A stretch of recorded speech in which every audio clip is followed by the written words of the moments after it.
Hoy, en Curioso Cinéfilo, 25 curiosidades de la película Scream.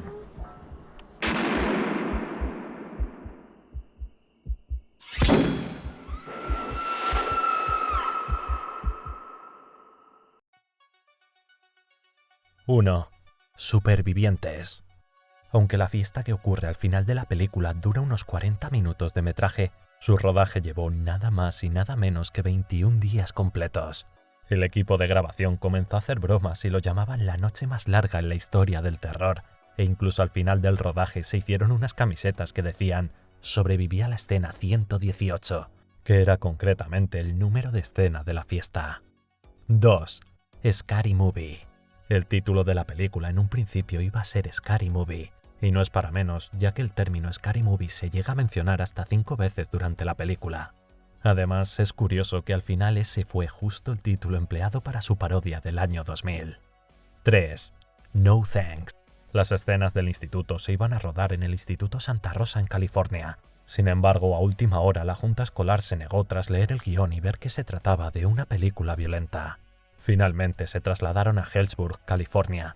El director Craven no se olvidó de ellos y añadió la siguiente frase en los títulos finales: «Nada que agradecer a la junta escolar del distrito de la ciudad de Santa Rosa». 4. La máscara. Para obtener los derechos de la máscara de Ghostface que pertenecen a Fanworld, Dimensions Field tuvo que mantener arduas negociaciones. Finalmente, la diseñadora Brigitte Schleiertin declaró que la idea y principal complejidad de la máscara de Ghostface era que representase diferentes emociones. Esta podría llegar a ser aterradora, frenética o incluso transmitir lamento.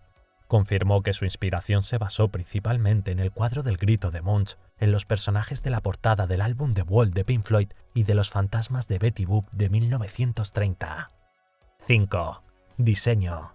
Durante la producción se pensó que la túnica negra característica de Ghostface iba a ser blanca para que pareciera aún más un fantasma. Al final esto se cambió por temor a que la gente comparara el disfraz con los que usa el Ku Klux Klan. 6. Evaluación. La película tuvo que ser enviada a la Asociación de Cine Americana más de 9 veces para su evaluación, tras las cuales Wes Craven cortaba más y más tomas sangrientas y aún así siempre le daban calificación NC-17, o básicamente que no podían verla menores de 17 años. Finalmente tuvo que interferir Bob Weinstein, que consiguió la calificación R para la película, es decir, menores de 17 años podían verla acompañados. Cuando Craven le preguntó qué le había dicho a la Asociación de Cine para conseguir la calificación R, le dijo que simplemente les comentó que la vieran como una comedia y no como una película de terror. Esto hizo que cambiaran por completo su punto de vista. 7. Llamada desconocida. Tras su estreno en Estados Unidos, el uso del identificador de llamadas en los teléfonos domésticos se triplicó. Por lo visto, nadie se la quería jugar a que lo llamase Ghostface. 8. La voz.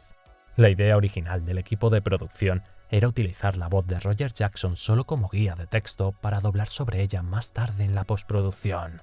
La interpretación de Jackson sorprendió tanto al director que éste decidió mantenerla, describiéndola como una voz inteligente y malvada al mismo tiempo. De hecho, ha llegado hasta tal punto que se ha vuelto insustituible para la franquicia. 9. Desconocido. Nadie del elenco llegó a conocer durante la grabación a Roger Jackson, quien interpretó a la voz de Ghostface cada vez que los personajes hablaban por teléfono con el asesino. El mismo actor confirmó: «Nunca conocía a ninguno de los actores de las películas, pero todos sabían que los estaba mirando, escondidos en algún lugar cercano». Según el director Wes Craven, esto les hacía recordar que era su mayor miedo hecho realidad, y además pensó que provocaría reacciones improvisadas al escuchar tan tétrica voz. 10. Vino. Ross McGowan ha confirmado en más de una ocasión que la experiencia de grabar Scream ha sido lo mejor que le ha ocurrido profesionalmente en su vida. Incluso hoy en día conserva su botella de vino Scary Movie que el elenco y el equipo de rodaje recibieron en la fiesta de clausura. 11. Robert Rodríguez. En una primera fase, Bob Weinstein intentó que Robert Rodríguez, Danny Boyle, George Romero e incluso Sam Raimi se interesasen en dirigir la primera parte de Scream. El guionista Kevin Williamson afirmó que simplemente no entendieron el guión y pensaban que simplemente se trataba de una comedia. Irónicamente, Robert Rodríguez dirigiría finalmente la película ficticia dentro de Scream 2 llamada Stab. 12. Reinvención. Cuando se estrenó esta película, el género de slashers estaba pasado de moda y se consideraba un subgénero del cine de terror muerto. El éxito de esta película sin duda revitalizó el interés en los slashers e incluso llegó a hacer que al final se produjese Sé lo que hicisteis el último verano de 1997, que no recibió luz verde para ser rodada hasta el éxito de Scream. 13. Halloween. Al comienzo de la película, cuando los padres de Cassie, interpretada por Drew Barrymore, llegan a casa y descubren que algo va mal, su padre le dice a su madre que vaya a casa de los Mackenzie, lo que es una clara referencia a la película Halloween de 1978, cuando Laurie les dice lo mismo a Lindsay y a Tommy. 14. Policía. En un momento durante el rodaje de la escena inicial, alguien olvidó desconectar el teléfono que Cassie utilizó para tratar de llamar a la policía. Esto hizo que unos cuantos operadores reales y algo perplejos del 911 escucharan a Drew Barrymore gritar por su vida al otro lado de la línea. Esto se tradujo en que la propia policía se puso en contacto con el equipo exigiendo saber quiénes eran, ya que llegaron a pensar que podía tratarse de un verdadero asesino. 15. Director. Wes Craven sabía que se la jugaba al crear un asesino tan torpe al que vemos que golpean y derriban muy a menudo. Por ejemplo, en el primer encuentro con Sidney recibía aún más golpes de los que vemos en el metraje final, pero decidieron retirar algunos por precaución a que el espectador llegase a no tomarse en serio al asesino. Es curioso que el mismo Wes Craven es quien lleva el disfraz del asesino en uno de los primeros golpes que recibe. Esto ocurre cuando rompe el cristal de un cabezazo y casi lo arrea con el teléfono en la cara. 16. Fonzie. Cuando el director Himbry, interpretado por Henry Winkler, abre el armario de su despacho, podemos ver la chaqueta de cuero del personaje Fonzie interpretado también por él en Los días felices de 1974. El propio Winkler pidió no aparecer en los créditos iniciales para no robar protagonismo a las futuras promesas. 17. Homenaje. Si hay una película que recibe varios easter eggs durante la película, esta es Pesadilla en Elm Street de 1984. Uno de los primeros que podemos ver es cuando Billy, interpretado por Skeet Ulrich, trepa por la ventana de la habitación de Sidney, interpretada por Neve Campbell. Esta es una clara referencia a cuando Glenn hizo lo mismo con Nancy en la película de Freddy Krueger. 18. Malas secuelas. En un primer momento, Wes Craven eliminó la parte en la que Cassie dice que la primera película de Pesadilla en Elm Street es genial, pero que el resto apesta, ya que temía que eso le hiciese parecer un ególatra ante la gente, pero finalmente afirmó que eso es lo que él realmente piensa. 19. Fred.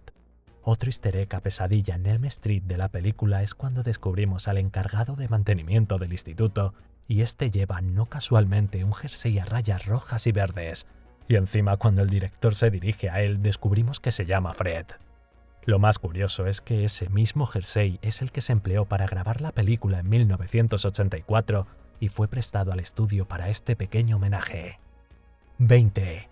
Sheriff. Joseph Whipp interpreta en Scream al sheriff del pueblo, pero también apareció como policía en Pesadilla en Elm Street. El guionista Kevin Williamson declaró que al escribir su personaje se lo imaginó como el mismo personaje de Pesadilla en Elm Street, pero que estaba tan molesto por los eventos sucedidos durante la película que se mudó a un pequeño pueblo en el norte de California. Otro dato interesante sobre este personaje es que Craven afirmó que aunque llevase las mismas botas que el asesino, esto era simplemente una distracción para el espectador. 21. Sangre.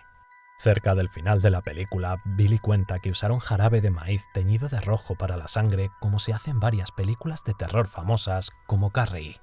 Más tarde, el equipo de producción confirmó que ellos mismos emplearon cerca de 200 litros de ese jarabe teñido durante el rodaje de la película. 22. Asesinos. La escena en la que el asesino se acerca sigilosamente por detrás a Randy mientras éste ve la película de terror es la única vez en toda la película en la que el disfraz lo lleva en realidad uno de los actores que interpreta a los asesinos en vez de un doble. Ulrich pidió utilizar el disfraz para una escena y eligió esa en concreto. 23. Dewey. Aunque estaba previsto que Dewey moriría en el momento de la puñalada por la espalda, el director se guardó una escena final donde Dewey estaba vivo y se lo llevaban al hospital. Pues finalmente, como al equipo le encantó el personaje de Dewey, Craven decidió utilizar la escena guardada. Si os fijáis bien, cuando Billy noquea a la reportera Gale y esta cae sobre él, se puede ver que Dewey ni siquiera respira, porque básicamente Dewey estaba muerto para el director. 24. Interpretación. Al final de la película, cuando Sidney está escondida en el armario y sale con el disfraz de Ghostface para golpear el pecho de Billy con un paraguas, todo lo que ocurre es real. Los gritos y la mirada angustiada del actor en esta escena son más que reales, ya que el segundo golpe con el paraguas no alcanzó el chaleco protector que llevaba Ulrich y le golpeó justamente donde le operaron a corazón abierto cuando tenía 10 años. 25. Revisionados. La película sigue una fórmula clásica donde se invita al espectador a adivinar quién es el asesino según avanza la trama, pero con el inesperado e interesante giro final en el que descubrimos que hubo 2 asesinos durante todo ese tiempo. Este truco pretendía motivar a los espectadores a volver al cine a ver la película, ya que, aunque tras el primer visualizado tienes claro que hay 2 asesinos, en muchas ocasiones te sigues preguntando cuál de los 2 era el responsable de cada asesinato o si simplemente jugaban en superioridad estando presentes los 2.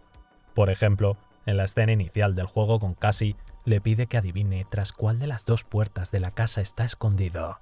Obviamente en el primer visualizado nosotros pensamos que Cassie se confunde y eso hace que la alcance. Pero, ¿y si eligiese la que eligiese estaban los 2 asesinos, uno tras cada puerta? Esto haría que no importase la respuesta, ya que ya habría perdido de antemano. Estas pequeñas cosas me parecen la magia y encanto de esta película. Esto ha sido todo por hoy, espero que os haya gustado. Si ya habéis visto Scream 5, dejad vuestra opinión en comentarios. Dale un like al vídeo, suscríbete y activa la campanita. Soy Curioso Cinéfilo y nos vemos en la próxima.